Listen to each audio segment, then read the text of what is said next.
Bonjour à tous, très heureuse de vous revoir. Il y a une exposition qui a laissé dans l'âme des amateurs d'art des souvenirs inoubliables.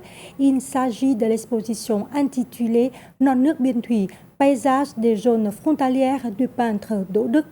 Dans le focus de cette semaine, nous vous invitons à admirer les œuvres ainsi que rencontrer son auteur, le peintre Đỗ Đức. Mais tout d'abord, place à l'actualité de la semaine.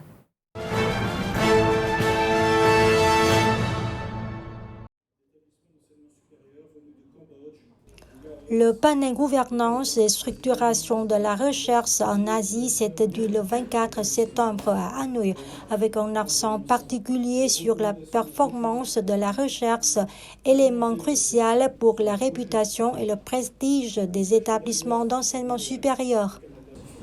Organisé par l'Agence universitaire de la francophonie AUF en Asie-Pacifique, l'événement a réuni près de 70 cadres et scientifiques de haut niveau, incluant directeurs de recherche, recteurs, vice-recteurs et présidents d'universités et d'instituts de recherche tant au Vietnam qu'à l'international.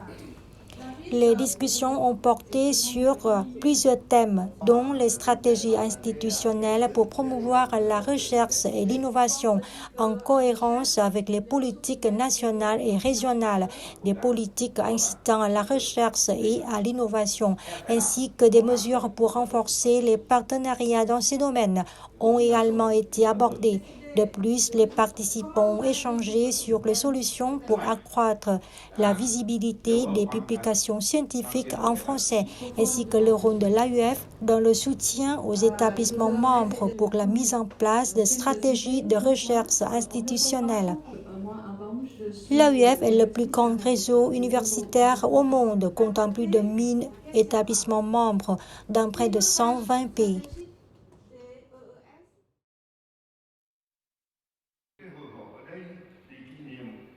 La cérémonie de célébration du 25e anniversaire des bourses Fondation Vallée Semis de l'Excellence s'est tenue le 21 septembre à Hanoï. Il s'agit d'une étape importante dans le parcours de formation des talents contribuant au développement de l'éducation et des sciences au Vietnam. La Fondation Vallée est un fonds de bourse d'études privées créé à partir d'une partie de l'héritage de la famille Vallée. Elle est sous la direction de la Fondation de France. Le professeur Odon Vallée, avec son amour pour les enfants et son désir de contribuer au développement de l'éducation, a décidé de créer ce fonds en 1999 dans le but de fournir un soutien financier à des jeunes en situation difficile mais ayant d'excellents résultats scolaires en les aidant à avoir accès à une éducation de qualité. Le professeur Odon Vallée a confié à l'organisation Rencontre du Vietnam, présidée par le professeur Trần Thanh Vân, l'attribution de ces bourses aux bons étudiants au Bénin et au Vietnam, ainsi qu'aux étudiants vietnamiens en France. En cas de siècle, la Fondation Vallée a financé à hauteur de 137 millions de dollars. Les programmes de bourse permettant de promouvoir l'apprentissage, de construire des bibliothèques et d'aider les villages d'enfants SOS dans 3 pays, France, Vietnam et Bénin. Au Vietnam, les bourses Vallée sont remises depuis l'année scolaire 2001-2002 avec un nombre croissant d'année en année. Cette année, 2100 bourses ont été remises, dont 15 millions de dons chacune aux élèves brillants. 29 millions à chaque étudiant talentueux et 45 millions aux étudiants réalisant des études scientifiques.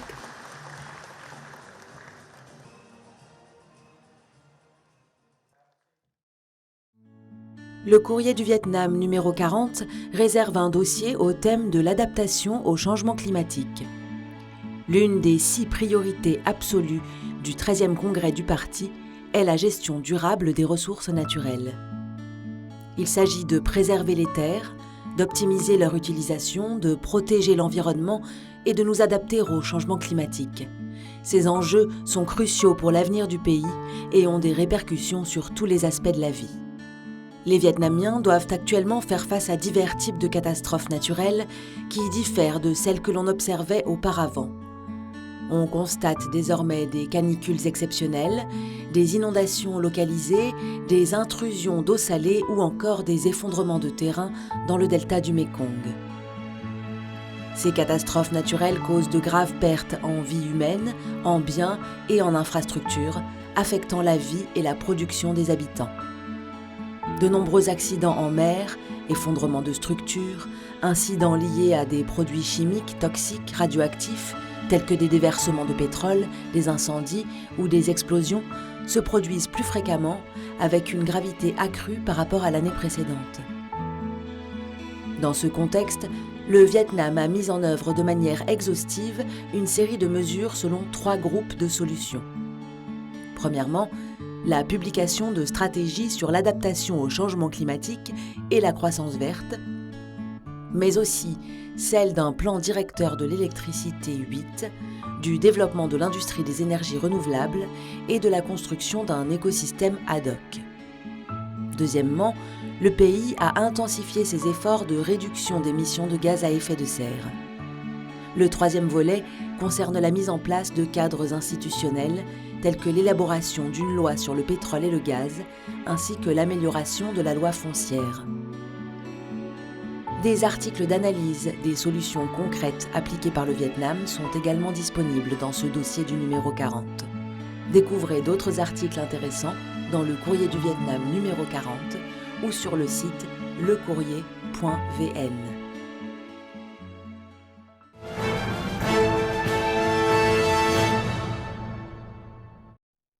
Non nước biên thủy, paysage des zones frontalières est la 7e exposition personnelle du peintre Đỗ Đức avec une 50aine d'œuvres présentées à travers de magnifiques peintures à l'huile. L'exposition conduit les amateurs d'art dans le monde artistique unique des roches et des montagnes.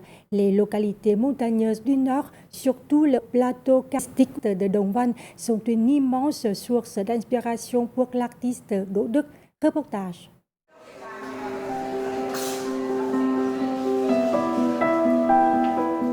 À l'âge de 80 ans, le peintre Đỗ Đức étonne encore ses collègues avec une exposition d'envergure présentant une 50aine de grandes peintures à l'huile sur les régions montagneuses et la vie des habitants des minorités ethniques.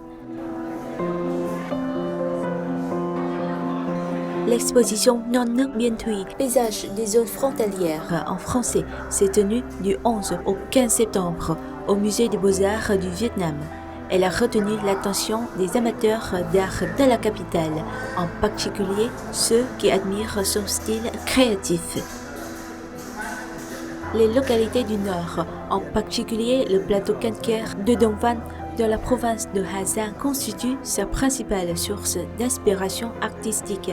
Ses œuvres s'inspirent de la forêt, des rivières, des plateaux calcaires et des montagnes imposantes, tout situé dans les zones frontalières du nord du pays. Cette exposition se compose exclusivement de tableaux représentant des montagnes, des rochers, des chevaux, des habitations, des foires et des habitants. Né dans la province de Thái Nguyên, le peintre Đỗ Đức considère la province montagneuse de Hà Giang comme son berceau artistique. Chaque roche, chaque arbre et chaque brin d'herbe y raconte une histoire que l'artiste esquisse dans ses tableaux à l'huile.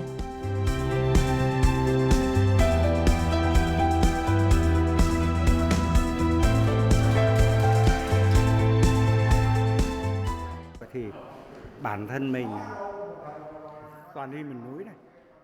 Au cours d'une quarantaine d'années de travail, je suis souvent allé dans des régions montagneuses. Je ne dessine que ce que je comprends. Ces régions, leurs habitants ainsi que les montagnes et les rivières que j'ai représentées sont ceux que je connais le mieux. Cette exposition contient des peintures sélectionnées parmi celles que j'ai réalisées au cours de mes 17 années de retraite. Depuis lors, j'essaie de dessiner des rochers et des montagnes en utilisant un nouveau matériel, la peinture à l'huile.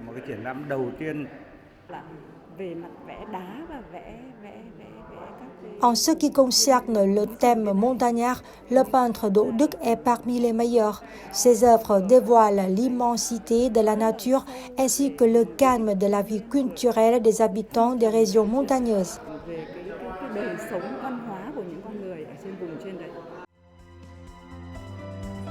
Les peintures intitulées Lumière de soleil sur la chaîne de Hồng Ngài, brume matinale sur le plateau, Xinjiang en Marx sont si lyriques qu'on peut les comparer à des poèmes gravés sur pierre, octogénaires et ayant plus d'un demi-siècle de dessin derrière lui. Đỗ Đức exprime son amour pour les zones frontalières à travers son feutre et ses peintures. Grâce à des traits délicats dans chaque œuvre, le peintre apporte des nuances différentes en termes d'émotion aux amateurs d'art, tant professionnels que novices. Tous sont impressionnés par l'originalité de ses créations.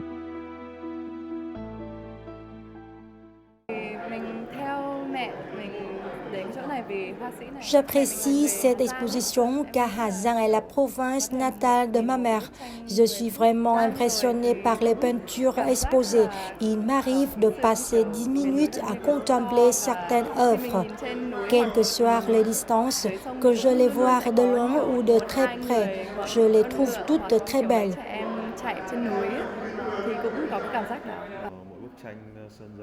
Il me semble que je suis sur place lorsque je contemple chaque peinture. C'est très réel. Je peux ressentir l'immensité des montagnes et des forêts représentées et j'ai presque l'impression de toucher les mousses des montagnes.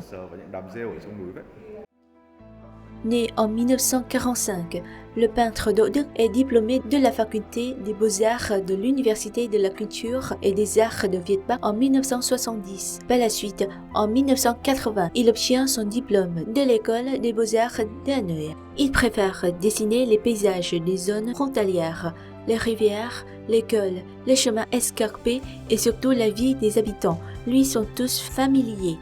C'est sans doute la raison pour laquelle Đỗ Đức se rend souvent dans des zones montagnardes éloignées et continue à dessiner malgré son âge. Un livre peinture éponyme est donc le fruit de ses excursions, récemment publié par la maison d'édition des Beaux-Arts.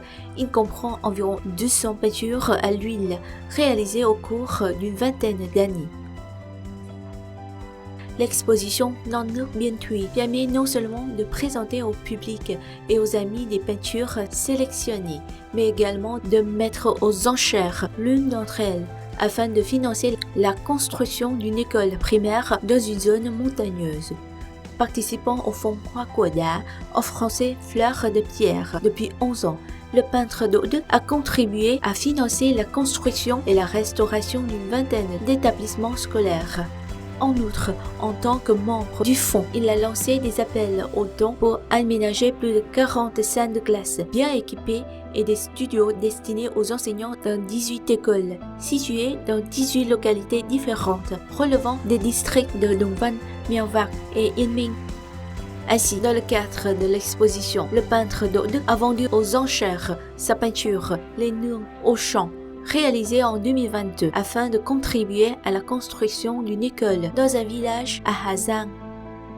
Le 14 septembre, la vente a été couronnée de succès. L'intégralité de la somme, récoltée d'environ 150 millions de dons, sera destinée à l'édification de l'école, prévue pour l'année 2025.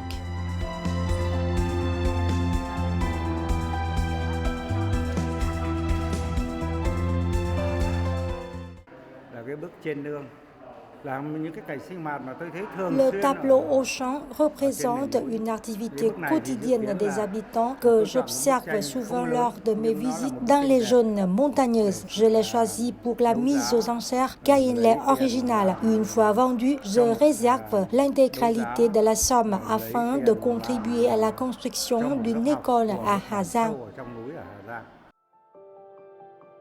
L'exposition Non Nước Biên Thùy a pris fin, mais sa résonance demeure dans le cœur des adeptes des beaux-arts de la capitale. On se souvient encore de cet événement, mettant en avant des peintures à l'huile représentant des montagnes et des humains, réalisées par un artiste qui souhaite interpréter le lien étroit entre les hommes et la nature. Đỗ Đức est un peintre non seulement talentueux, mais également très aimant. La peinture est pour lui aussi essentielle que la respiration et la vie. Elle lui permet aussi d'aider les autres, en particulier les enfants vivant dans les régions montagneuses, qu'il aime de tout cœur. C'est la fin de cette édition. Merci pour votre fidélité et à la semaine prochaine.